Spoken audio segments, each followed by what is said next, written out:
On today's episode of the Mark Titus Show, the United States is gearing up for the Olympics still. 2 exhibitions against Australia and Serbia. Australia game, get up big, almost let it slip away, hang on to win in the end. Serbia, get down, second unit comes in, build a big lead, win. I get it. If you're a casual fan, you're like, who gives a shit about United States exhibitions? Tate and I talked about it last week, though. Our reasons for caring about these games, our reasons for paying attention to these games. So yeah, I'll talk through my thoughts on where USA is at. We're still like 10 days away from their first Olympic game, which is crazy to me. I feel like if I had my druthers, maybe just start it now. Can we just start it now? The ball is tipped. The ball is tipped, and there you are. I want them to just play now. But anyway, this Anthony Davis. So last time we talked, last week, we were talking about Joel Embiid starting and how he probably shouldn't, even though he's a great player. Just doesn't. Anthony Davis is like a perfect international 5, and why is he not out there? I might walk all of it back because when AD and Bam Adebayo come in together in that second unit, it is very fun to watch, and there's no coincidence that's when USA built their big lead against Serbia and pulled away from a Serbian team that was hanging around, and they're in USA's group. Serbia, Nikola Jokic, and the Serbs will be in the same group as the United States in the Olympics, so we will see those 2 teams play again here in a little bit. Also want to talk about Summer League a little bit. The story out of Summer League right now, if it's not Bronny James, but it's always Bronny James, as long as Bronny James is still in Summer League, I think he's going to be the story of Summer League. That is certainly the case this year. It'll be the case next year when he goes back to Summer League. It'll be the case the third year when he goes to Summer League. And that fourth year when he's on his 4th year of his 4-year contract, it'll probably still be the case. And then when he signs with the Las Vegas expansion team that LeBron owns at that point, he will probably still go back to the Summer League. But whatever. We'll talk a little Summer League. Bronny James, certainly the big story, but if it's not Bronny, it is Alex Sarr going 0 for 15, the number 2 pick in the draft. I don't want to overreact. It's Summer League, but also it is July, and what else are we going to do but overreact to Alex Sarr going 0 for 15? Also, new man up out of Peach Jam. Next man up, I should say. Cooper Flagg is old news. Cooper Flagg had his moment. He's kind of washed, though. Is Cooper Flagg washed? Are we on to the next guy? AJ Dybantsa is like all the rage at Peach Jam. I'm not even a guy who follows recruiting, which is how I know when I hear about guys being hyped that there must be something different to that. And AJ Dybantsa is this kid, I think I'm saying his name right, this kid who at Peach Jam right now is the buzz is unreal. And I said tongue-in-cheek that Cooper Flagg is washed because Cooper Flagg is entering Duke as like one of the most highly touted prospects, certainly since Zion Williamson. And already this kid, AJ Dybantsa, is like I'm being told that he's better than Cooper Flagg. And Cooper Flagg was in his class. Cooper Flagg was in his class, was the number 1 recruit in the country, reclasses up so he could go to Duke, but then somehow Dybantsa is better than Cooper Flagg, even though Cooper Flagg was just in his class. I don't understand how it works, but the recruiting people are saying they love him, so we're going to talk about him maybe a little bit. But yeah, it's an off-season show, and who knows where the hell we're going to take it. Tate's with me, and we're going to have some fun today, so please enjoy. All right, let's start with the United States, Tate. So last time we were here, they played 1 exhibition game. They won easily. They're gonna always win easily. They beat Canada. It wasn't a blowout, but they won 14 points. Yeah, like they built a lead. They held them off. I think we're gonna see the United States and Canada play again. By the way, we're definitely gonna see the United States and Serbia play again. So the Serbia game, I said it at the top. I think I'm now in a position where I'm ready to walk back my Anthony Davis should start opinion, but not because Anthony Davis is bad. It's the exact opposite. He's unbelievable. I was going to say there's no debate that Anthony Davis is one of the top 3 most important players on the basketball team right now. He is like perfect. He's the perfect 5 for international basketball, and that's the big point that needs to be made about the team, the United States men's national what the hell's the acronym? The USA MNBBT. I'm going Team USA. Team USA. This is not the NBA. It's not the NBA. You'll turn the television on, especially when we're playing Canada, and you will see almost exclusively NBA players on the floor. They are not playing NBA basketball. They are playing a completely different type of basketball, which to the untrained eye, and this is going to sound pretentious, and like I know the game. This is very JJ Redick of me. I know the game on a level that our audience does not, but To an untrained eye, you might say, "What's the difference?" There's not really that big of a difference between FIBA and NBA. There is. When you can play zone defense, you can park a guy in the middle of the paint. When you can swat balls off the rim, like those very little changes. When the 3-point line is in closer, so defenses can pack in a little more, and they don't have to be spread out to run to the three. All that sort of thing, it adds up. The game takes on a different feel, and with that, Joel Embiid. No doubt about it in my mind. It is. I don't mean to put Anthony Davis down. He's a great player, but I think on an NBA level, as it stands in 2024, Joel Embiid is a better NBA player.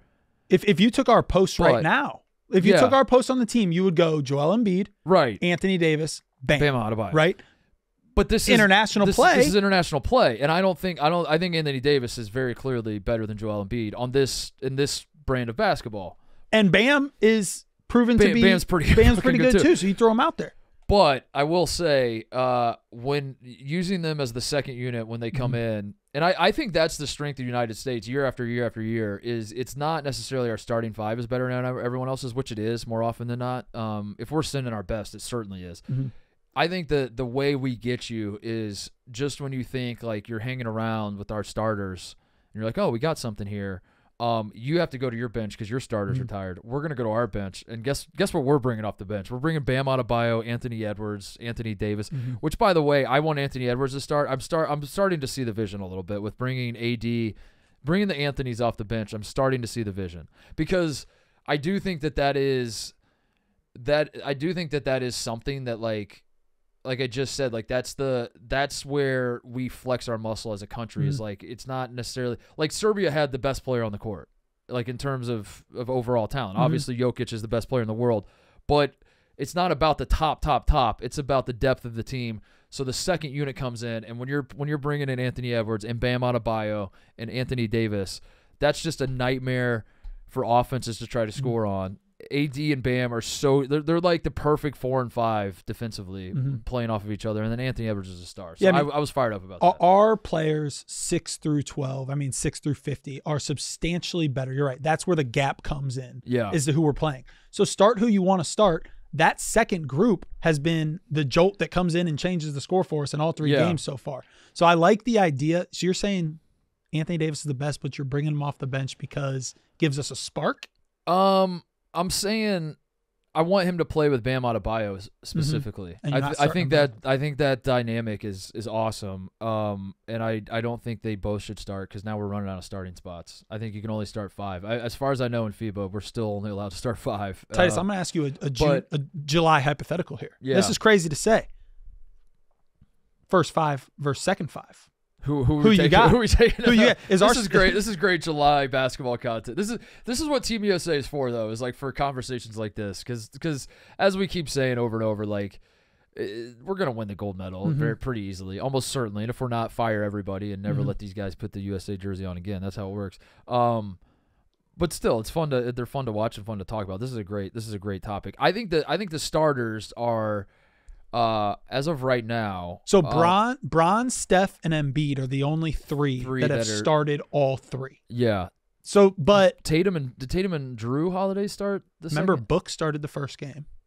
The second game, Tatum and Ant started. Anthony Edwards started, That's and right. then this past game, Ant came off the bench. I can't remember who the other starting guard was. I think it was Drew, wasn't it? Wasn't it Tatum and Holiday against Serbia? We need a code box score in front of us. That'd be nice. Yeah, third different starting lineup shuffle. This past one was who started? What guard started with alongside Steph? Drew. It was Drew. It was Drew and Tatum, right? Drew, Tatum, Steph, Bron, and Embiid. Yeah. So could those 5 versus Anthony Edwards, Devin Booker, and Bam, AD, and Halliburton? That would be interesting. That would be interesting. I would like to watch that because I think the bigs.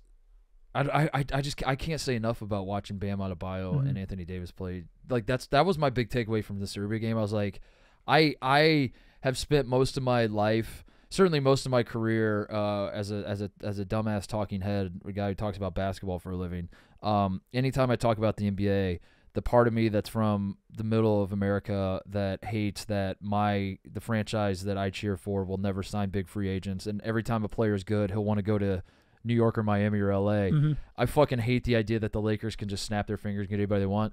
But I'm watching the Serbia game and I'm like, I need Bam Adebayo to play for the Lakers or Anthony Davis to go to the Heat. Just so they can be together. I just want to watch these guys play together more often because they're incredible together.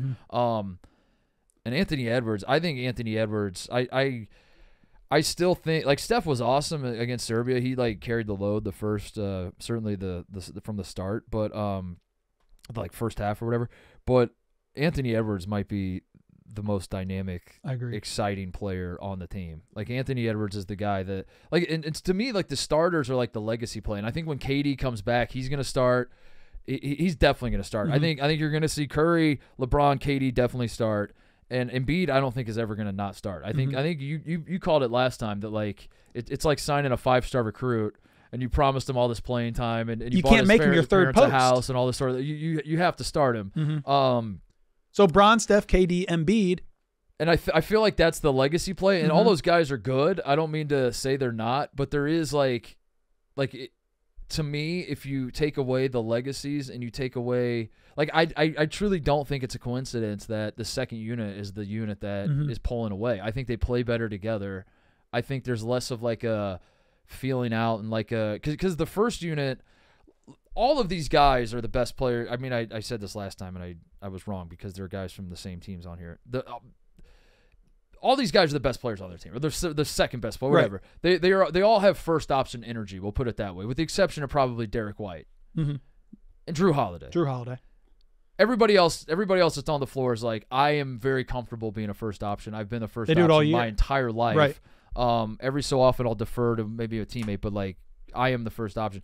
And I feel like the guys who start, by virtue of starting, that's even amplified more. Where it's like I am one of the 5 on what people are saying is the most talented USA team of all time.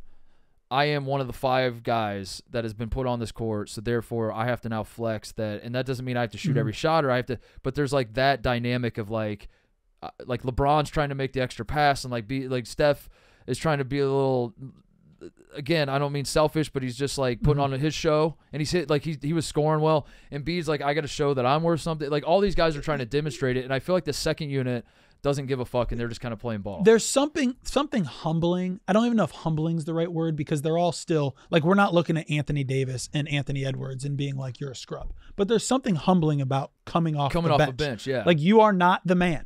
Someone had to make the decision of who the man is on this team, and you're not in the top 5. Yeah. So you come in and you got to do what's best for the team. And it's honestly watching them play. That second group comes in and plays that way as opposed to the first group. And I think that's why I want Anthony Davis to stay on the bench, because I don't want Anthony Davis to fall into the trap of thinking like I have to, oh shit, I'm starting for Team USA. Am I the best big man in the world right now? I got to go prove that I just want him to keep doing what he's doing because he is. We talked about this last time of guys who, by playing on Team USA, it sort of changes your perception of them. And I don't think Anthony Davis, he is one of the best defenders the game of basketball has ever seen. And he's been that way ever since he was at Kentucky. But there is sort of like there does seem to be like a weird passive energy to him. He gets like banged up a lot. It feels like when you're watching him in playoff games more often than not, like he'll jam his finger and then he's like grimacing and he's like rolling around and you're like, dude, just sack up and get the fuck back out. Like, what are you doing, dude? So I don't mean to say he's soft or there's just something like when you're watching him on the, am I correct in that assessment? No, you're right. There's like something like you're just like you want to like grab him and shake him a little bit. I play a lot of DraftKings daily fan. There's no one that gets banged up more early in the game, and you're like he has exited the game with a stub finger or whatever than Anthony Davis. He gets banged up. That's a good way of putting it. And him being banged up like drives you crazy, and you're like you could be so much more if you just. But when he's playing with Team USA, I'm like, I love this guy, and I think it's like helping with my perception of him because he's unbelievable. Well, to strengthen that, are you a synergy guy, like how you play together and how you act together? Yeah. Joel Embiid, what if you benched him and he became in the second group? He doesn't fit in like that at all. I know. Like putting AD out there might not give you the best AD that you're loving, but also putting Embiid with that second group could not fit in less with the guys that come in. Because I do think Embiid would come in and be like, oh, I'm coming off the bench because they want me to carry the second unit. They need more scoring. It's all about me now. Yeah.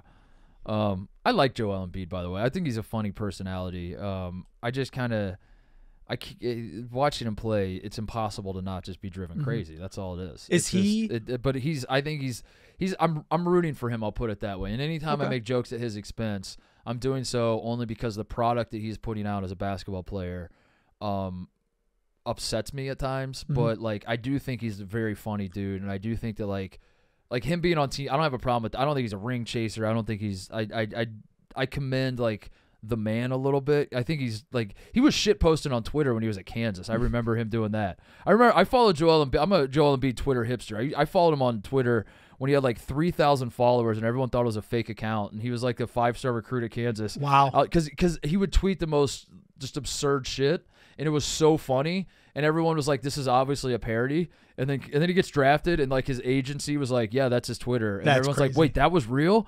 Like nothing like, so it never changed. Nothing offensive. It was just like, I don't know, just like wild shit that was very funny. And anyway, my point is, like, I think he's a fun personality. I just like, there's something about like watching him play sometimes where you're just like, dude, why are we flopping? Why are we? I don't know. So is he? If the USA is to lose a game, how are you beating Team USA? And is it because Joel Embiid? Is that what you're, because people are taking a lot of shots at Embiid. Like, I know, he's like the weak link. He's not the weak link. I don't think it's any, like that's what I guess that's why I wanted to say what I just said, which is like, I don't think Embiid should be a scapegoat or anything else. But I do think it's like a valid thing to point out that like what makes him great is not necessarily what this team needs.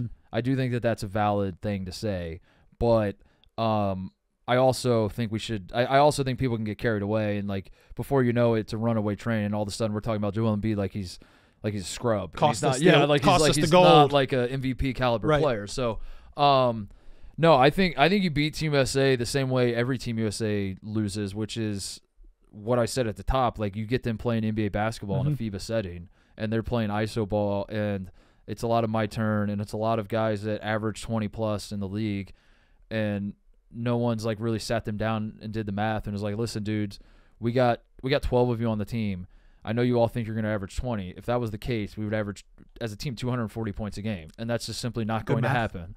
It's just simply not going to happen. So some of you are going to have to step back, and some of you are going to step, but yeah, I think zone principles, like help side guys in the lane, clog it up a little bit, that sort of shit is how you're going to beat him, but we're not going to lose. We're not going to lose. Steph was so good. That excited me. The start of the game where they were moving Steph a lot off ball, and LeBron does seem like, for all of his flaws, which there aren't many, but like some people obviously don't love him. You're a LeBron hater yourself. Very much so.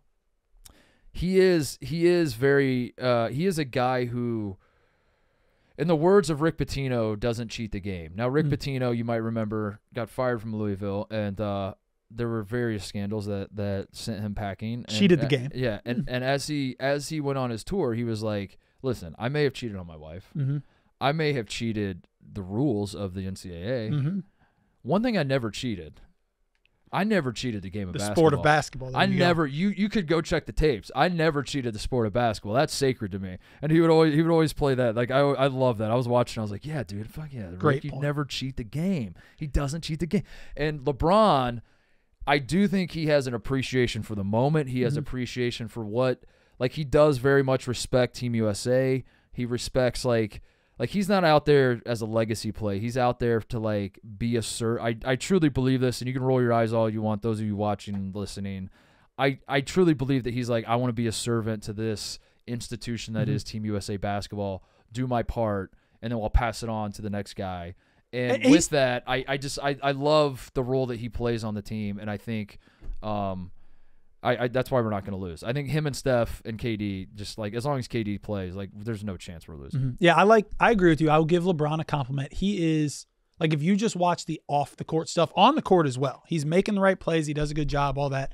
He is the leader of the team. He makes them all come to the huddle in the end, and he makes them do this and do that. He takes USA basketball seriously. Yeah. And that type of leadership, the way to beat Team USA is, one, if we don't take it seriously, which I think we are. We are, yeah. Two, what are we going to see adversity And if we do, how do we respond to it? Yeah, Maybe the plan is just not to see adversity. That's a fair thing, because I do think that, like, I think Canada is good enough to theoretically beat us. Okay. And the concern might be is if we're down 5 at the end of the third quarter. Exactly. Is it like LeBron calls a huddle? He tells Steve Kerr, get out of the huddle. I'm going to motherfuck these guys. Mm-hmm. He starts yelling, and he's like, come on. Like, he's just punching his hand, and he's like, let's play hard. Let's just play hard. Let's play hard. But as it turns out, playing hard wasn't the problem. Mm-hmm. It's that Canada is actually pretty good, and we're like not. And like there's some like we're going to flip a switch, and it's like that's not the issue. Right. It's like we're not playing well enough together or something. But I think what you said, it's like as long as he's taking it seriously, I think we're fine. Mm-hmm. Because LeBron also, remember, his first Olympics was 2004 when they lost. Mm-hmm. When the whole reason the Redeem team came along was because of the 2004 Olympics. Right. We played like ass, and LeBron was young, and no one was looking at him like you should be this. He was like what Anthony Edwards is on this team. That's what he was on that team. But this would be a black eye on these. How much more talent and more depth we have on everyone, plus we have like the super team together. Like this is the best of the best. This is the best. This would be an embarrassment for LeBron. This would be an embarrassment for Steph. This would be an embarrassment for the United States. That is why we're going to take it seriously. they're not gonna let it happen. But on the flip side, like you said, if we get into I don't think there's going to be a situation in the first or second quarter. Okay, Canada goes up on us, someone goes up on us, whatever, that's fine. Is there going to be a time where our assholes tighten a little bit in the third quarter, in the fourth quarter? Then we will see what we're about. Are we going to play good basketball then? Or are they going to resort to, I've been the man my whole life, this is how I go take Which over is what happened with the Redeem team, if I remember right. If it was at 08 or 12, one of the Spain games, I think it was the gold medal game in 08. Look that up. Somebody look that up. Was it the gold medal game in 08 that was semi-close? There was like it was 08, right? The Redeem team. Redeem team was 08. That was loaded. Spain was a really, really good team. Spain was almost all NBA players as well.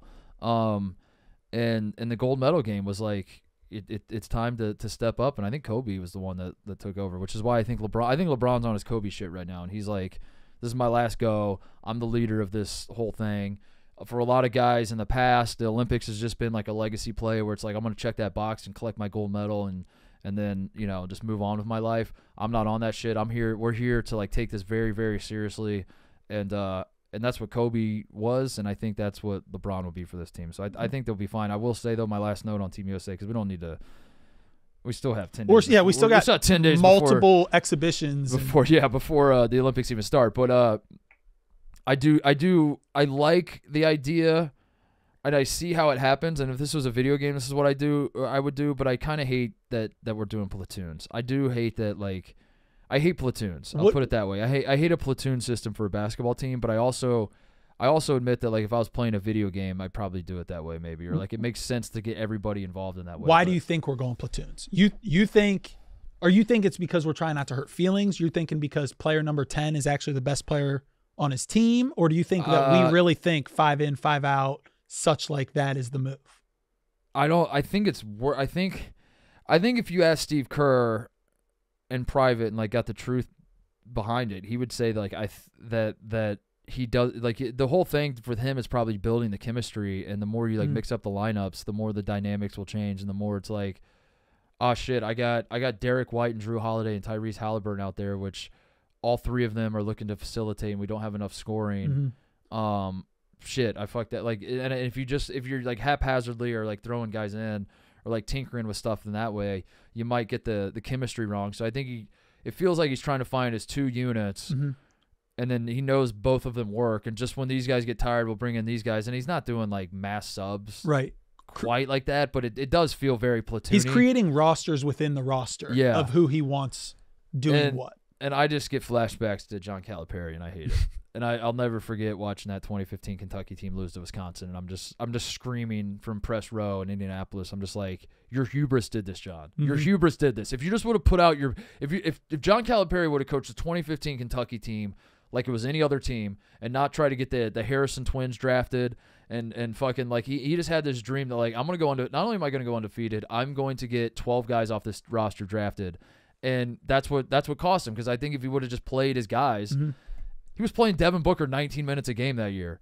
Is this what we could be saying about about Steve Kerr and Team USA. That's what I don't want it to be, because like he did, like Steph got really hot in the first half and he was carrying the team and they took him out. Is that exhibition though, I know, or is that? It's a great question. Great question, Tate. Great question. You're the coach. You tell me. I think I feel this with a lot of my answers. I think the hardest thing to do in basketball is coach egos. And this goes all the way back to when we were talking about, will Hurley go to the Lakers or will he stay at UConn? And I said he's going to stay at UConn because he controls that program. I think Steve Kerr's toughest job is not X's and O's. It's not this. It is taking guys that their entire life they've been the best player and then they're still the best players on our team and they think they're the all-star and trying to get them to play together and not hurt their feelings. Cody, get the quote card machine ready. For me, it's less for. Hang on, that's bad start. Bad start. Here we go. I think for Steve Kerr, it's less about the X's and O's and more about the EGOs. Clip that one. That's very. I thought you were going to go Jimmy's and Joe's, and you went EGOs. Yeah. Did I deliver that right, or should I try to again? No, that. Right. We'll do another take. Third try. You take whatever one's best. Mm-hmm. Yeah, I think for Steve Kerr, it's less about the X's and O's, and it's more about the EGOs. Wow, that's very good. I agree with you. All right, that's a good response. That's it. Cut that up and put that out. That was pretty good. I've never heard that one. Have you? Damn good. No, I just came up with that. Okay, actually. Nice. Yeah, so quote card that, and that's gonna do numbers for sure. Yeah, it must be so hard to coach team because I'm watching at times and I'm like, Steve Kerr, get this, like Steve Kerr's a good coach, but I'm like, is Steve Kerr a good coach? I mean, I'm like, get this bozo out of here. What, like it just feels. It's an impossible job because I do want, like we talked about last week, like I want to just fucking crush teams. I want you to just like, I want the most pure basketball. That was the metaphor I used. Like you're making crystal meth, like distilled down. And I want you to coach this like it's game fucking 7. Well, bad example because game 7 he blew against the Cavs, but coach it like perfect. Coach it like it's the most important game of your life. And we you know, who gives a shit if Drew Holiday's feelings are hurt? If you feel like he's only worth playing 7 minutes, only play him 7 minutes. I want you to coach it like that. But at the same time, I know if I woke up tomorrow in some Freaky Friday scenario and I'm coaching Team USA, I'm going to do the exact same things he's doing where I'm just like that's why the sugar even getting back to Jaylen Brown, you know, complaining that he's not on Team USA, I'm not sure the best version, if we're trying to straight up win the gold medal and win by the most, whatever, you need players that will embrace their roles. You don't need quarter. You need a star, and then you need a couple role players, true. couple rebounders. I think Derek White is that's probably why they went Derek White. But if Grant Hill, assuming Grant Hill isn't just full of shit when he was like, you know, he was asked about Jaylen Brown, and he's just like, we wanted to find the guy that was the right fit, and everyone's like, Jaylen Brown he can do everything Derek White can do and more. I don't understand. Like, if you want defense, Jaylen Brown's a better defender than Derek White. If you want offense, Jaylen Brown's a better, whatever it is you need, he's better than Derek White. But the one thing Derek White's better at is knowing his role. Exactly. I think Drew falls into the same thing. I even think Bam. I know they're all all-stars and everything. I'm saying Drew, Bam, Derek White, all these people surrounded by other all-stars still don't think they're the most important. And it makes me wonder, Tate, is Steve Kerr's job less about the X's and O's and the Jimmys and Joes, and it's more about the EGOs? Now that is something that was pretty good too. I don't know. You got a tough job. Trying to give you the best response. You got a tough job, Cody. Which one are we going to clip up? That was damn good. Do one. I want you to do one where you tell Steve Kerr. Listen, Steve Kerr. I'm gonna tell you this right now. As a proud American, you want me to do a Brandon Walker? Yeah, I want you to he's just like, listen, all you fucking rednecks in Oklahoma, and then he just like goes on, and then like the next day on the show, he's like, I don't know why people in Oklahoma don't like him. I don't know what happened. How many people are in the USA, by the way? 331 million, I think we're up to. Start with 331. There's 331 million people in this country. I'm talking to one person. I'm talking Steve Kerr, listen to me. There you go. Your job is not the X's and the O's. It's the EGOs. It's the EGOs. The Mark Titus Show is brought to you by Roback. I can't go anywhere without spotting someone in Roback. The coolest part, I used to see a bunch of polos, but now I'm seeing people rocking the hoodies, the tees, even spotted in their new swim trunks. They have this boxer brief style liner that is so soft, breathable, and just flat out comfortable. The everyday shorts are the most versatile shorts on the market. They have a clean look so you can look nice while wearing a polo untucked, but also have an elastic waistband and stretch fabric, so they are perfect for any activity as well. Finally, the Roback polo designs are really fun, yet sharp looking at the same time, and spark up a conversation with someone everywhere I go, every time I'm on the golf course, every time I'm really just about every day of my life. I got a Roback something on, but the Roback polos are if you're a golfer and you don't have just a closet full of Rhoback polos. You need to fix that right away. Use code Titus on Rhoback.com for a generous 20% off your first purchase through the end of this week. That's RHOBACK.com. 20% off all swim trunks, polos, shorts, and more with code Titus. Rhoback.com. What else we got? Summer League, quickly. We don't need to spend a lot. Like, Summer League is I do think people have wisened up to, like, don't overreact to Summer League. I think if you're a fan of a team, you can get excited about your rookie, certainly. I think if you're you get a first look at a rookie and he plays well, I'm not telling you calm down, like, don't be excited. Of course be excited. Be very fired up. But I think if you're, like, trying to be like a big brain basketball nerd that wants to prove that they know ball, I would be careful with watching Summer League and being like, aha, I have a take and I'm ready to share it with the world based on these weird-ass Summer League games. Having said all that, I was going to say, is there anything that can happen in a Summer League game that might get you? Having said all of that, 0 for 15 as a 7-footer, number 2 pick, tough. I truly do not understand how that happened. 30 minutes. I don't understand how that happened. That's tough. I don't understand how that happens. And no part of me was it Deion Waiters that said I want to go 0 for 30 because it means I keep shooting. Great quote. Great quote. But now that, like, I'm seeing it, now that I'm seeing an 0 for 15, I'm like, that is a lot worse than 0 for 7. That is a lot worse. They said if it was an actual NBA game, it'd be the second most attempts without a point in NBA history. And it's not like he's a 6'1" point guard that's known for being a shooter. This isn't like Jimmer Fredette coming out of BYU, and it's like, listen, we have it on tape that he's a great shooter. Maybe he had a little bit. He's getting used to the NBA balls. He's getting used to the NBA line. He's shooting threes that he's not used to all this. You're a big dude. Just go get an offensive rebound putback. Like, what are he got to the free throw line too? Missed both his free throws. Crazy. Yeah, that's bad.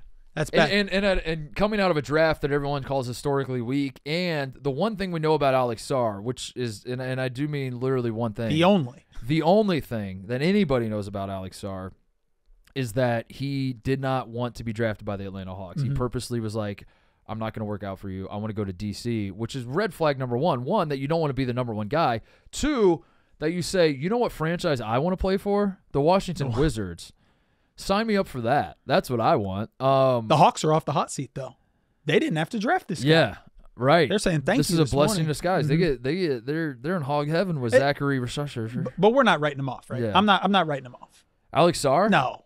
I'm writing off. You've erased a little bit. Alex Sarr won't be in the Hall of Fame, and that's a fact. You that's can a put fact. that one on you the can put quote that card. one. And I'm talking to an audience of one. Alex Sarr, you will not be in the Hall of Fame. No, I'm writing off his. What do you mean writing him off? Like, I don't know. I'm over the Summer League overreactions. I don't. Yeah. You got to talk about it, whatever. But like with the whole Bronny James thing and now the Alex Sarr thing, I'm not willing to make a definitive statement. I'll put it this way: my belief in Alex Sarr, if it's a 1 to 10, and wherever the needle was, there was not a massive shift. Okay. We'll put it that way. Okay, that's fair. So it's not like I was at like a 3 out of 10 already, and now we're back to we're at a 2.5.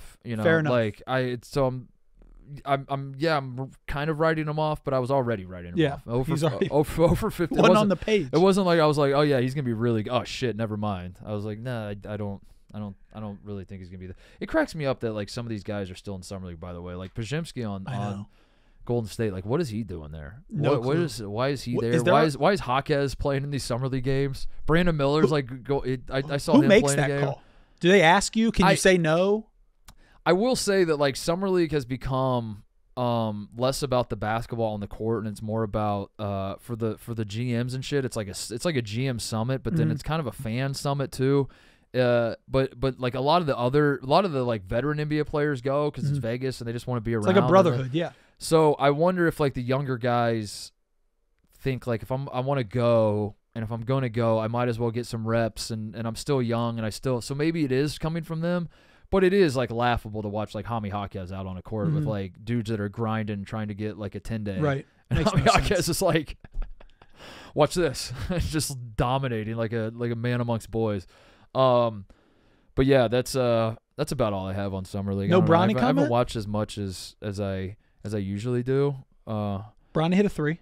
He finally hit a 3? He hit a 3. He had a good game last night. He was 0 for 15, I believe, starting at 3. He hit 2 of them. He was 0 for 15 too? To start. Well, through his first 3 games from 3. Hit 2 threes last night. Got his first technical foul. Don't let him get hot. Listen, a lot of player comparisons. Did you see what Paul Pierce said about him? Yeah, I did. Makes you think.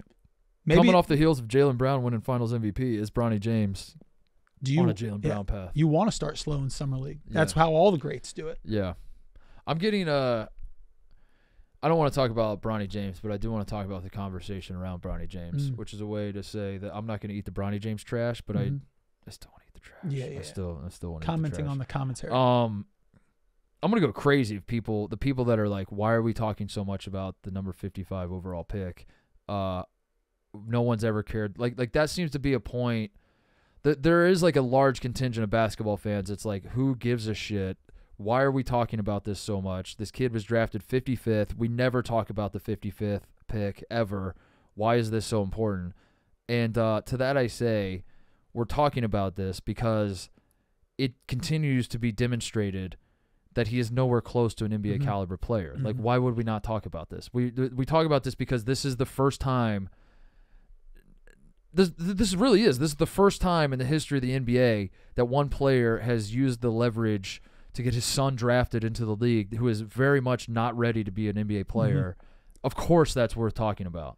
Of course, and I made the observation on Mostly Sports, by the way, that it hit me that there's a reality that when all is said and done, the best player in NBA history and the worst player in NBA history will both be named LeBron James. Think about that. That's a very good one. Is LeBron James Sr., one is LeBron James Jr. I can't get enough of like you said, the LeBron James Jr. commentary. Like, did you see that he won the Summer League Call of Duty tournament? He hadn't hit a 3 yet. He'd played terrible, hadn't been shooting well, whatever. But then he goes and he wins the COD tournament and wins $10,000. And then all the hot takes come out. Is Bronny James playing too much on the Xbox and not enough time in the gym? Yeah. I'm ready to do that. It's crazy. It's like, it's of course we're going to talk about it. And even if it wasn't Bronny James, if you drafted a guy that was like, if LeBron had if it wasn't even LeBron, I don't know. If there's a scenario where a guy's taken late in the second round who's very obviously not an NBA player, and the franchise did it to like appease someone else within the franchise. Like the coach's son. Yeah, the coach's son. I like that. If you did the coach's son. If Dan Hurley took the Lakers job and drafted Andrew Hurley to the Lakers, I know the rest of the world wouldn't be talking about it. I would be talking about it the exact same amount. That I would be coming into every show being like, can we talk about Andrew Hurley going 0 for in Summer League last night? Like, it's of course we're going to talk about it. Like, that's everyone are making the point or trying to say that like we never talk about the 55th pick. That's because the 55th pick has never been so blatantly like bastardized to this level where it's like this is such a farce that is going on. Having said all that, like I'm rooting for Bronny. Can I say that? That's my new thing. I think I'm just gonna talk shit on people and then say, and then end it with. But I wish them well. I wish him well. I am rooting for him. He did say. And I hope he figures it out. He did say he's willing to go G League because if you remember, Maverick Carter said Rich Paul said that we weren't doing that. We're not doing G League. But after going 0 for 15 in his first 3 games and shooting 20% from the field, we are willing to talk G League. Yeah. The only other thing I had, and then I don't know what we can fuck around a little bit, I guess. This kid, I know nothing about him, but I'm just putting him on my audience's radar. AJ Dybantsa, I think is his name. Dybantsa. I think I'm pronouncing it right.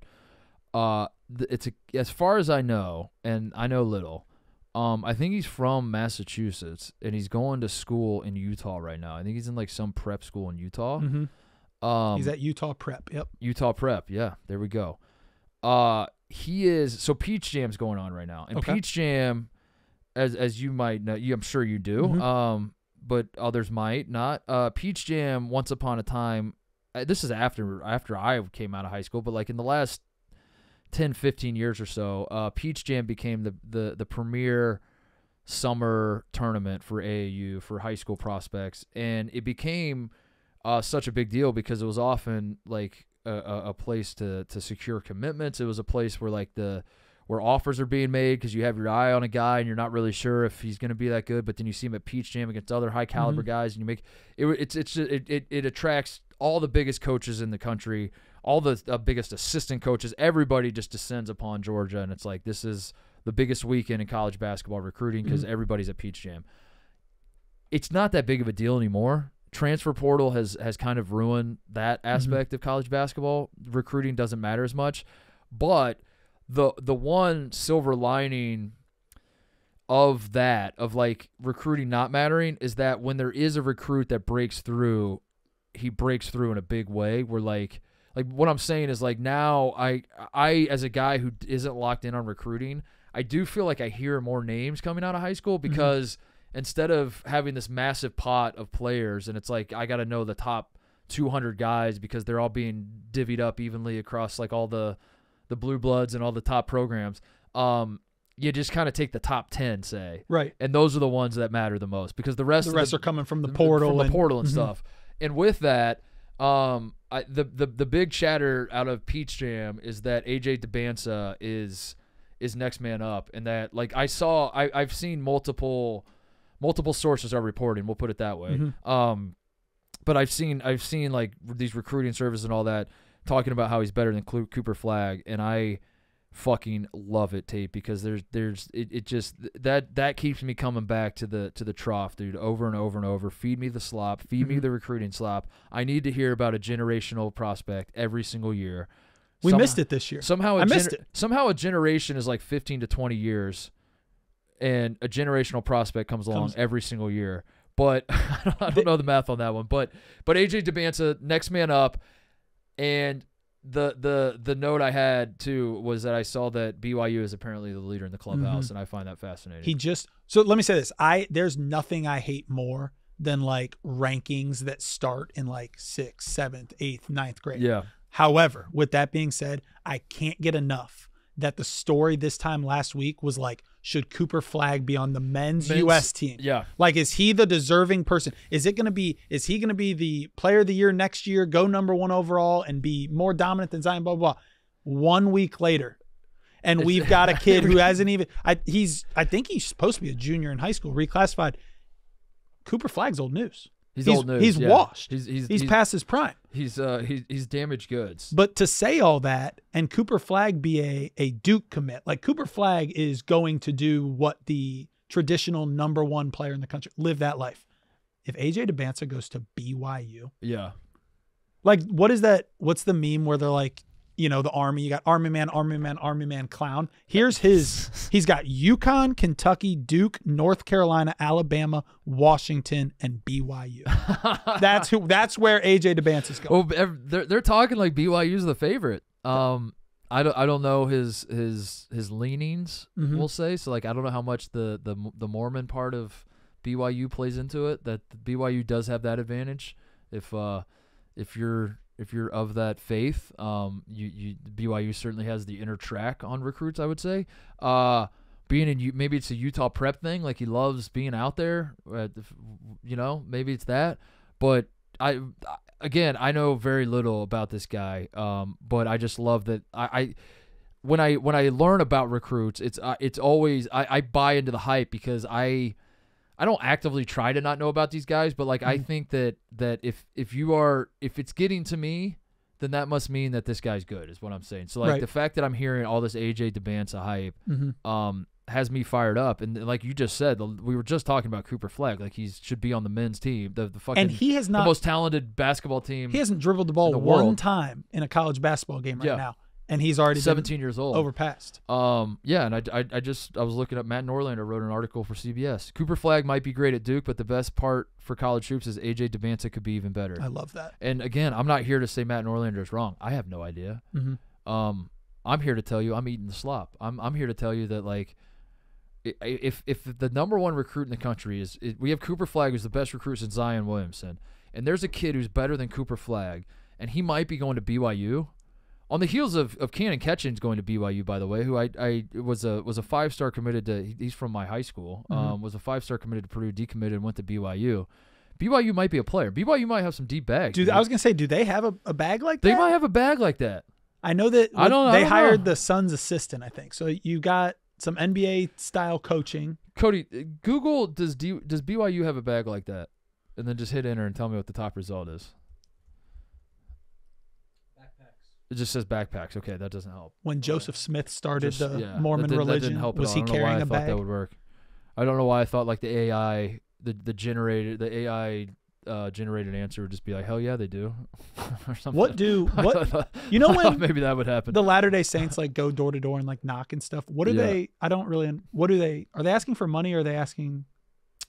Because I wouldn't asking for your soul or for your wallet. What they should be asking for, regardless, is would you like to add to the AJ Dybantsa fund? Yeah, like what? Maybe that's why they're getting recruits right now. Is they're sending guys door to door. Yeah. NIL. Yeah, just give. That could be, dude. That could be. I don't hate that. Like, have you heard about Mormonism? Yes, no, whatever. And would you like to contribute? I'm come to think of it, I haven't had my door knocked on in a while. Really? By the Mormons. It's cooled off. Yeah, I was getting that a lot back in Ohio. Yeah. They're not Chicago Mormons? There are. The Jabari Parker's a Chicago Mormon. Jabari Parker was a Mormon fella from the Windy City. Interesting. But yeah, I just thought about that. I can't remember the last time I... That's a call out to all the Chicago Mormons. Let's get out there. Let's make some noise this weekend. I mean, I'm going to tell you I'm not interested and shut the door in your face, but I just want you to knock on the door. It'd be nice to be asked. It'd be nice to be asked. Yeah, it'd be nice to. I want to take your pamphlet at least and be like, oh, okay, I'll take a look, but can I wait till my wife gets home so we can talk? That's a big move, Tate. Mm-hmm. I know you're not. I'm not even married, right? And I still pull it. Yeah. You don't have to be married. That's a tip for everybody. If you solicitors knock on your door, just say like, I'm gonna wait for my wife to get home. Oh, that's good to talk about this. Do you do that with everything? Pretty much everything. Someone tries to sell you solar. Yeah, and I'm like, probably shouldn't if my wife's not family home. Decision. And then like my girlfriend's in the other room screaming, "Who is it? I'm here." And the guy's like, "What was that voice?" And I was like, "Gotta go." Shut the door. Yeah. Keep an eye on AJ Dybantsa. I'm gonna go watch his YouTubes over the weekend, and I'll get back to you. Stay tuned. Quick break to talk about our friends at Cars.com. We have the Cars.com Employee of the Month parking spot outside of the Barstool offices here in Chicago. It's we have like 2 parking spot situations. There's one with like a very small handful of parking spots right in front of the front door. That's the prime real estate. There's a bigger parking lot in the back, which you have to walk like 100 yards, which is a brutal walk, just a brutal walk to have to walk that far. Cars.com is now sponsoring our Employee of the Month parking spot right outside the front door, right in the front. It's the best parking spot in the entire parking lot. We held a competition yesterday to pick a winner, and the winner was, you said, Cody, White Sox Dave, right? It was White Sox Dave, who doesn't have a car and doesn't drive to work, and apparently is just using the spot to torture us all as we have to park in the back lot. We have to drive by the good spot and park in the back. But that's his right as the winner of the Cars.com parking spot. The Cars.com parking spot has plenty of extra time to create an account with Cars.com and track their car value. The winning employee gets the most prized parking spot at Barstool, but we can all grab some very valuable insights into our car's value with Cars.com, your garage feature. The Barstool employee parking garage is frustrating, but Cars.com new feature, Your Garage is anything but. Your Garage lets you see your car's value up to 60 days in the future, so you'll know if selling today gets you a better deal than a few weeks from now. Track your car's value so you can know exactly what to expect when you're ready to sell. Go do it now. Track your car's value on Cars.com. It is it's a fluctuating car market out there. You got to know where your car stands, and you can do that on Cars.com with Your Garage feature. What else we got? Is that it? It's July, dude. We're waiting for the Olympics, basically. Yeah, 10 days. Pretty much it. You played the new college football video game yet? I've not. No. It looks hard. It does, but are they walking so we can get a little running of the college basketball video game remake? That would be awesome. Would that be something that would intrigue you? So, I think I'm supposed to say yes. Mm-hmm. I think in reality, I think sports video games I've aged out of, and I don't want to be a hater. I'm just speaking from personal preference that like I don't. It's hard for me to play sports video games. They're too hard. That's basically all it is. So I've been playing NCAA 03 around the office in my spare time. I haven't been playing around the office. I've been playing. I was right saying, here. Ken confirmed that we didn't start this show until he finished. I meant when it's like a day where it's like, I don't know, there's like a Jerry After Dark stream, and I know I gotta like wait for a couple hours to do that, and I'm here. I'll just fire up 03.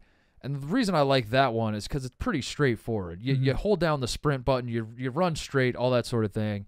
I think the more buttons that get introduced, the more I get confused. And sports video games have passed me by. So like, I would love the idea. I would support the hell out of a college basketball game. I will take on the position of a guy who is very excited to have it back. I'll put it that way. So if there's chatter about it, I will throw my weight behind it, and I will be like, we've waited 15 years for this. We need this. It comes out.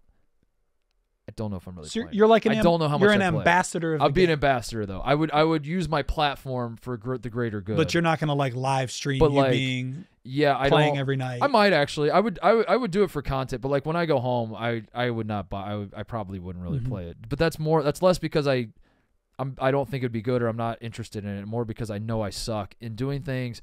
When you get to my age, doing things that you suck at is not fun. There's not like a curiosity in it. It's not like I want to pick up a new hobby and just be awful at it but I want to work through it and get better and learn something about myself. You just want to do shit you're good at. Yeah, shit you like and shit you're good at. Yeah. Shit you like and shit you're good at. That's it. And I'm not good at sports video games. So having said all that, I do want to play the new college football game. I'm letting others like. I'm almost scouting through others. I'm like hearing what other people say about it and kind of making mental notes so I'm prepared for when that happens. I'm not blindsided by like how hard it is to kick a field goal on the road because I've been told that's impossible. And defense I've been told is hard. So I'm going into it like knowing I got to get some shootouts. So if I get the opening kick on the first game I play, I'm going to be aggressive because I know that like I'm about to give up a touchdown as soon as I get the ball back. Yeah. I like that. So those sorts of things. How you've played though, right? I played one game. Titus talks about age. I'm not that much younger than Titus. I also have not played a video game in a very long time. Of any kind? Yeah, I don't have an Xbox. I don't have a PlayStation. That's not me. Why did that happen to us? I don't know. Because I used to be. Yeah, we all used to be. It feels like that's a thing around for guys our age that we're like we grew up with it and like it makes sense like why my dad doesn't want to play because my dad didn't really he had like Atari. He'd play like Pong or some shit and he's like that makes sense to me why he didn't grow up with video games. I grew up obsessing over video games. I have my theory. I don't want to like take shots at people that continue to game. Like, do you have friends that are still your age that are gaming? I've one maybe. Yeah.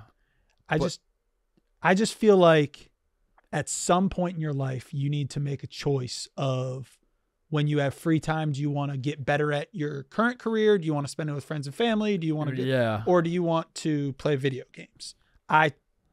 Maybe that's it. Yeah. I don't know. I like video. Like I'll play against people in video games, but I can't stay up till 2 a.m. playing Call of Duty or whatever that might be. Yeah. Yeah. And I don't know. All the power to the people who do. Yeah, I don't know. I think for me, it was like I got addicted to video games, and I realized I'll never forget the situation. I've told the story a handful of times on air. I had Skyrim on my VR headset. I bought my brother a VR headset. He didn't really love it, and he let me borrow it or keep it or something. And I'm playing Skyrim with the VR headset, and we had the wands, like the with the balls on top, those PlayStation ones, and you got like your dual swords, and you're just fucking like killing dragons and stuff. And I remember I was like, I played it one day, and I was like, that's a pretty cool game. I'm exciid for this was like on a Friday night. I was playing a little bit. I was like, I'm excited Saturday morning to wake up and just dive into it. And I wake up Saturday morning at like 9 a.m. I throw on the VR headset. I start playing. I was like, I'm just gonna play a few missions, and then just to get the day started. And I just kept playing, and then I was like, yeah, I should probably stop because I felt my stomach start grumbling. I was like, I'm hungry. I should probably stop. And I said to myself, I should go get some lunch. I take off the headset, and it's 10 p.m. Oh my! It was 10 p.m. Yeah.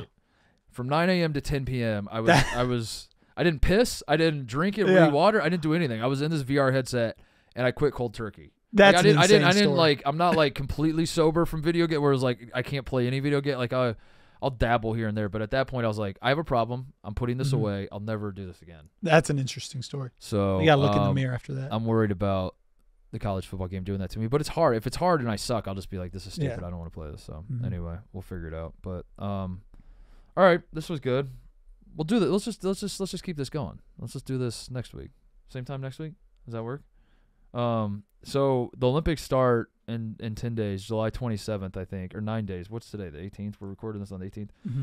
They start on the 27th. I think Team USA's first game is the 28th. 28th against Serbia. If there's nothing overly notable in the basketball world between this week and next week, I'll have something prepared for us for the we'll show. Do a little July content. Yeah, we'll get something more than just rehashing the next week of Summer League basketball. It is funny because I asked Tate to come on the show a little bit more as everyone has figured out by now. I was like, Tate, why don't you just pop in? I'm enjoying the conversations. Beat the hell out of me rambling, doing monologues, rambling. But then and you were like, yeah, hell yeah, dude, I'd love to come on and talk about the draft and the playoffs and all that. And then like a couple weeks ago, you just looked at me like you were like in a horror movie. You're like, dude, what do we talk about now? I was like, welcome to the welcome to the basketball news cycle, brother. You said it was low. It's some of the hardest times, but also some of the best times because you can go off the rails if you want. It's the best that. Yeah, you're exactly right. It's the worst when you're like planning shows this time of year because you're like, what the fuck are we going to talk about? But it's the best because you know that anybody that's watching or listening to this is a pervert sicko who's like just really into. Shout out to everyone listening right now. Holy smokes. A basketball pervert. Yeah. I mean, right, a basketball That's totally pervert. fine. That's what I mean. And they know it. Like if you're someone in July that's like fiending for basketball content, I'm the same way. I listen to basketball podcasts in July. So you know that like they'll just take anything. Yeah. And they just want to hear you talk about the sport a little bit, and that's what we're doing. So we're doing our best, and that's how July works. But yeah, well, let's prepare something. Maybe we do a mailbag. We don't have to necessarily do that next week, but maybe let's kick the tires on that. Get that fired up, Cody. How do we do that? You just tweet mailbag. Yeah, that's pretty easy. Okay, right. So we don't really need to. We'll have something for all you guys. We'll have something figured out. But yeah, Olympics start. Are you gonna watch other than Team USA? You gonna watch the whole thing? Because I was looking at Group A. Group A is a banger, dude. It's Greece, it's Spain, it's Australia, and I forget the fourth team. Is it Canada? Is Canada in that group? Or are they in B? If so, that's crazy. Pull up the groups for me. Group A is insane. We have Serbia and then South Sudan, and I forget who else is in our group. But we don't have it over there? We don't have the Olympic basketball groups. We have probably the easiest group. Olympic basketball. Oh, I got them right here. Group A. Australia, Greece, Canada, and Spain. Crazy. Australia and Canada are. Spain is. Greece has Giannis. Greece is probably the worst team, but they have Giannis, who they have the best player. Canada's the best team. Australia is also the best team, and Spain is like the legacy play of like traditional power. I think they're down a little bit as compared to where they were, but like they've been the biggest threat in the last 20 years to the United States, I'd say. Canada is not. That's a hell of a bracket. So I'm gonna watch all that. Yeah, I was gonna say my answer before we go through B and C here is I've decided locked into Olympic basketball because what else? I mean, what else are you gonna do? You can't just watch the USA games. It's cool to know who they're playing, what's going on in the other ones. B, France, Germany, Japan, Brazil. Also, there's probably guys on some of these teams that are like going to just pop up on like Vanderbilt. Right. Very cool. Like next year, and you're like, what? Yeah. Every so often you get like Plazic was on Serbia. Your Uros Plazic, the big dude for Tennessee that beat the fuck out of Filipowski. Maybe we should revisit that, by the way. When Duke played Tennessee a couple years ago in the tournament, you remember that game when Tennessee this was 2 years. This is Filipowski's freshman year. Duke was like peaking at the right time, and it felt like they might have something. And they played Tennessee. I think it was at the Sweet 16. Was it the second round? And Tennessee just beat the fuck out of them, and we're like, it was like an MMA fight on a basketball court. And Plazic was the big Serbian dude that was dirty as fuck. And Tennessee fans will tell you he's not dirty. That's just SEC basketball, baby, and whatever else. Anyway, I remember at the time clutching my pearls over and being like, "You can't do that to Kyle Filipowski." But maybe Plazic was like, "I'm protecting him." I was trying to tell him with the elbow I threw to his face, "Get out of that relationship, bro." Do we have an update on? That's what Euro Plazic was known for. And then I'm watching the Serbia USA game, and Euro Plazic checks in, and I'm like, "Oh, let's remember him." Anyway, an update on Filipowski. Yeah, I was gonna say that seems like there's been a couple like stories that like take over the news cycle, and then it's like, what happened? Like I know this is basketball, but do we have an update on Connor Stallions being on the sideline of Central Michigan? Great point. And do we have an update on, is Kyle Filipowski being groomed by a 45-year-old? It is a good point that like you get very that was the excited. story of the day. You get very excited. But Filipowski, I don't know what the next chapter is because it's like nothing. Yeah. There's nothing else to happen. But like what? But there are situations like the Connor Stallions thing where us Buckeyes are licking our lips and we're like, just wait. I don't even know where we're at in the process or if anything's ever gonna nothing's gonna happen. I just work under the assumption with the NCAA that nothing's ever gonna happen for anything. But I wouldn't even know what the hell's going on. I don't even know what the timeline would be. Like, even in my fantasy where I'm like, oh, they're gonna burn that program to the ground. Vacated wins. Where are we at in the timeline? Who the hell even knows? Let me tell you where we're at, Titus. I'm going to take this opportunity. My fantasy is that this investigation finishes and they have to vacate wins so they go below 1,000. You know how they just went to 1,000, yeah. lose the title, go under 1,000. They'd be the first and second team to go over 1,000. To go over 1,000? Yeah. I don't know if I want that because no, then they're going to celebrate it twice. Damn, I actually hate that. They're going to celebrate twice. They're going to be like, we're the only team to win 1,000 games twice. But I think someone can catch them. The reason I like that is because I think someone can catch them. But no, the other thing, we're just talking. Stallions was on the sideline at Central Michigan, and we just let it happen. Moved on. We just let him off the hook. Yeah. God, not all of us moved on, Tate. That's a good point. This is a big year for you, by the way, with the Buckeyes. Yeah. Especially the Wolverines. What do you think? Do you want? The Dave situation you got going on. So we could make the Mark Titus show the place where I respond to it after he ducked me on the Unnamed show today. Oh shit! Which I don't think he did it on purpose, but they had me go sit in the waiting room and say like, "Hey, we're going to show the tweet. Be ready to go." Oh really? Yeah, I thought we were going to discuss. I'm very intrigued in discussing the bet. So for those who missed it, Tate said that he proposed a bet to Dave. I want. Okay. You tell the story. Sorry, I was just trying to set it up. I was doing just my Ohio State investigation into EA Sports, right. Railroading the Buckeyes because the senior producer's from Michigan.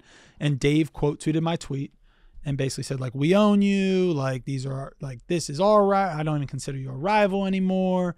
And, talk all you want. We're going to come to Columbus and we're going to spank your ass like we always do, blah, blah. So he came onto my turf. I said, okay, double or nothing my salary. If Ohio State beats Michigan, I get double. If Michigan beats Ohio State, I will work for you for free for an entire year. You do not have to give me a paycheck. That's big of you. Yeah. You'd be willing to do that. And the reason I said it is because he said that they were going to come into Columbus and spank our ass this year. Yeah.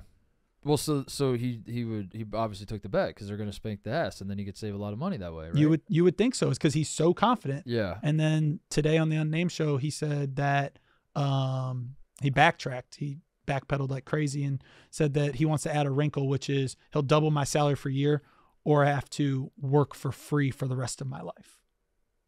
So that's just firing you. That's just I think he's just firing you at that point. Yeah, that's I don't know. You got decisions. We will discuss. We got decisions to make. Ohio State's going to win. The good news is that Ohio State's going to win. Yeah. And I think he knows it because if I was, Indiana's Tate, we wouldn't be doing this deal. Yeah, right. That's juicy. I don't know. That is free for life. Free for life's tough. That's just firing you. You just have to quit the job at that point. But they're not going to win. That's the thing. They're not going to win. If Ohio State loses to Michigan in football this year, I feel like you and I, and really everyone that's a Buckeye, has bigger problems than our jobs. Mm-hmm. That's what. That's a good our point. Lives are our cities are burning to the ground. Our women are being kidnapped and held against their will. Like we have to at that point. We have bigger fish to fry than than writing a blog, here Agreed. and doing podcasts. Agreed. Like we got at this point we're at war. If we lose, I believe it's November 30th this year. That Ryan Day's gone the next day. Yeah. Ohio State's gone the next day. Yeah. So yeah. I won't need a job. I'm gone. Titus is gone. I'm just gone. I'm just like I don't know what I do. I just yeah. It'll be interesting. And I don't even care that much. Wink, wink. Mm-hmm. I'm trying to. I like you and Big F because you guys. I said this to you off air that you guys are like my offensive lineman with Portnoy, where you're just. I just throw you in front of me and shield me from the Ohio State Michigan stuff. And No. I care just as much as you two do. I just do a good job of like pretending to not care. Yeah. And I let you guys. No, we're getting you in the mix. I let you guys step into the arena, and then I step back, and I just like watch the game at home and sweat it out at home, as Big Ev is like on the live stream. This is the year to do it, though, Titus. I'm telling you, we are loaded. Now that there's numbers behind it, I'm more with it. Like, cause I do think the three of us together could be a force. So I'm a big giant pussy, and I needed like reinforcements. And now that you're here, and now's there's the like time. a real reinforcement. Because Ev, I love Ev. But his energy towards Ohio State is a little different than mine in the way he expresses himself. And I feel like if I would have watched the live stream with him, he would have been the equivalent of like a girlfriend that talks a bunch of shit at a bar, and then now the boyfriend has to fight the other boyfriend. Turn, yeah. And I feel like he would have been writing checks with his mouth that like I have to cash and shit, and like I'm like, Ev, don't fucking say that. Like, what are we doing? Like, and I don't want that, but I think you're a good bridge between how me and Ev consume sports to where I feel better about it. So yeah, I might, and also we're gonna beat the fuck out of him. Yeah, and I think that's the better thing is like, it's more fun when I think we're gonna win. Yeah. When I think we're gonna lose, I don't really want to pay me my money, cry on camera. So. All right, Tate. Thank you so much. We'll make next. We'll do something fun for next episode. Spice it up. Last show. It'll be the last show before the Olympics start, and then we can actually like talk about meaningful basketball. But in the meantime, everybody enjoy the weekend. We'll see you on the other side.